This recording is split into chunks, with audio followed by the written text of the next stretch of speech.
It's just this year's been different, and how's it been different for you? Oh yeah, I don't know where to begin. like the home road stuff. Like this, Right. It's some we could just go. We could go on forever. I think every year staffs change, and Mike Brown leaving, that obviously bumps people to different. It's almost like the players. People shift roles, so that, which is awesome, because I think that's how you develop as a coach. You move into a different role that maybe you're not used to. So it's been great. It's been a great challenge. I love that we're starting to pick it up a little and improving. So let me ask you this real quick, because the one thing about the Warriors is Steve's had various assistants over the last 10 years. Does that factor in to maybe you have to, 1 year Mike Brown's coaching the defense, the next year somebody else, you guys switching roles all the time. How does that impact the team? Well, first of all, it goes to show how great a coach Steve Kerr is, because it really doesn't matter who the assistants are. He still wins. Really. I mean, I do know this, having been a head coach in this league. Staffs have grown so much, and I think we have 8 full-time assistant. That's a lot. So managing the staff, and not only the coaching staff, performance staff, analytics group. So Steve really has a lot on his plate.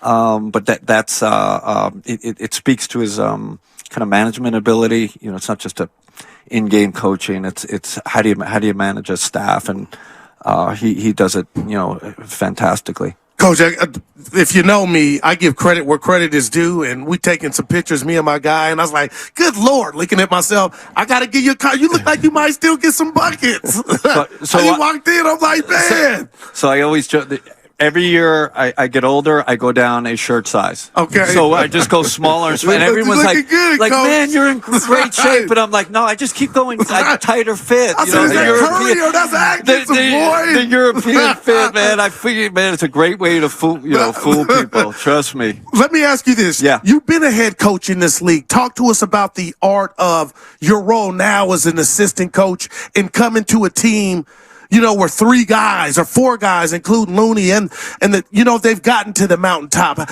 What was your to-do list like? First of all, great question, because it's a big shift going from being the head man to an assistant. And I'll say this: the best job in the world, I'm going to tell you, if you can ever do it, is being an assistant coach in the NBA. There's no better job. Because you don't have, I always tell Steve, you earn all your money. Whatever you make, I don't know, 50 million, whatever you make, you earn it because of the media responsibilities, the pressure. You're the ultimate decision maker. You're managing huge staff. So as an assistant, you're a support person. Right. And I know you've both probably done it in your job. It's just not, you're sleeping better. Right. And sleeping more. So that's the big thing.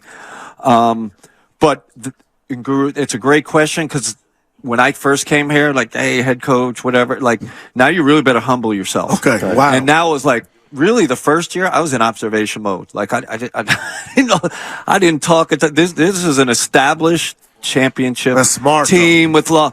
Like, I kind of stayed in the background and learned and listened a lot. This year, I think year 2, I'm a little more vocal, a little more comfortable with the guys, more comfortable with the staff. So that was a big shift. You go from being the head guy, you're kind of the face of everything, to like, man, I kind of went in the background a little, and because I had to learn the system. Sure. Because the defensive system was different. Offense, this offense is unique. So, so it was like, man, I had to educate myself and listen a lot. Kenny Atkinson joining us. He's an assistant coach for the Golden State Warriors. Let me ask you this. I know you were close to becoming the Hornets head coach. I'm going to assume that you have aspirations to get back to be a head coach. If you were to be hired again as a head coach, what's one thing you'll take with you from here? Well, when I was a head coach, and this is kind of how me and Steve's relationship grew, me and him would text constantly, because we're in different, I was in the East, he was in the West. So I already stole, 20 things from him. And he also, I think, shared, we were sharing information and sharing basketball ideas. I think I gave him a few things. He probably gave me 20. I gave him 2. But that was that was kind of what it was. So, obviously, and you guys know, the offensive genius is the ball, and you see everybody copying it now. Yeah. It's great, the ball movement, player movement, cutting, screening. Like, we're number 1 in screen assists in the league. We're number 1 in cutting frequency. So you guys remember when it was the D'Antoni space, everybody just pick a roll, everybody just stay. And I played a little like that in Brooklyn in the beginning. Then change it as I saw Steve's off ball screen, all the stuff he does. Man, I started incorporating that stuff for Joe Harris and it worked. Wow. Yeah. So I think making, if there's another opportunity, and I'm going to tell you the number one reason I stayed here, and you guys know this better than anybody, I'm in maybe the best place in the country. There you go. It's just I try to tell this guy. Like, listen, and I'm a New York. I'm I'm not one of these people like New York's like, and we could have this debate. New York's great. I love, and that's my home. But it's like, man, I'm in heaven.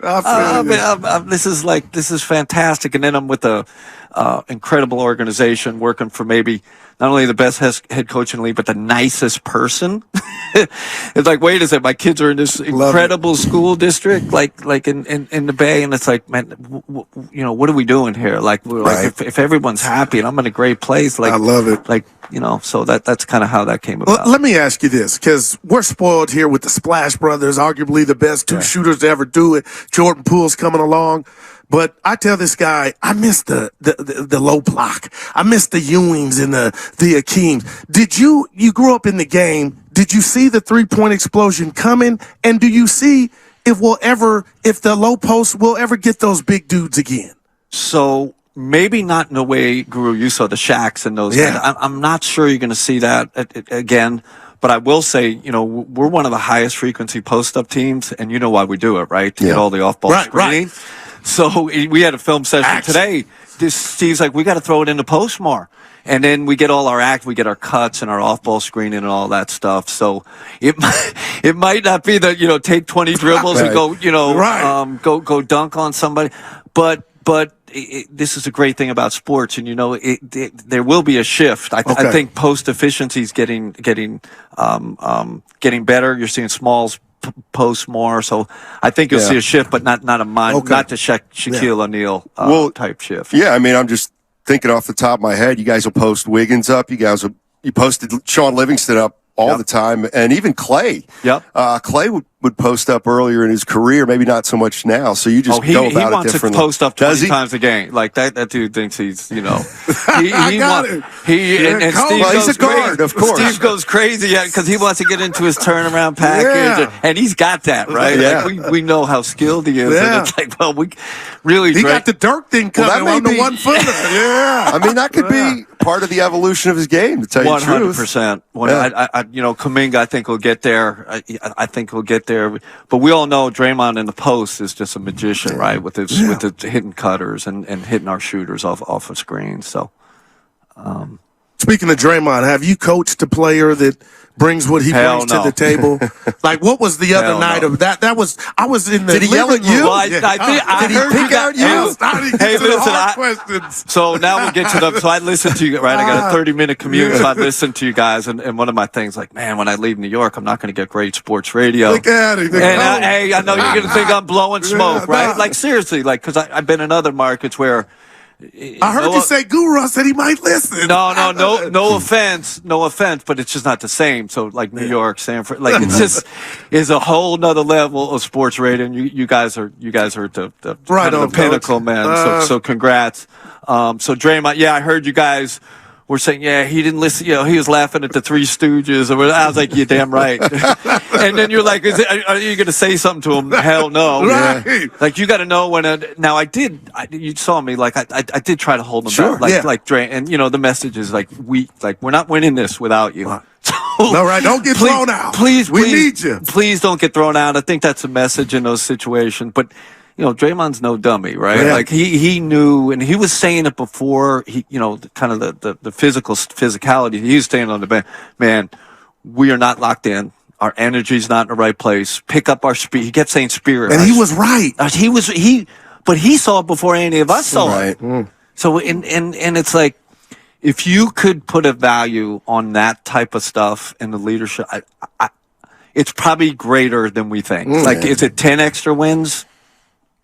I'd Well, it was say, yeah. one the other I'd night. say, Sure. Is it 4 Right. champions? Like, I don't know. Yeah. You guys have obviously been around it longer than I have, but my gut is like, it's greater than we even think. No Yeah, doubt about it. conventional His influence wisdom is they don't win it without Draymond. No doubt about it. I mean, Okay, so You know. I'm conventional. That like he's that he's good. appreciated here for sure. Yeah, I think. know you. Yeah. You guys give him great love. Yeah. Listen, thank you so much for joining us. I know you got to get up and do some man, coaching. Continued success, man. Keep Thank it going. you. Love Thank listening you. to Same to you, Kenny. All right.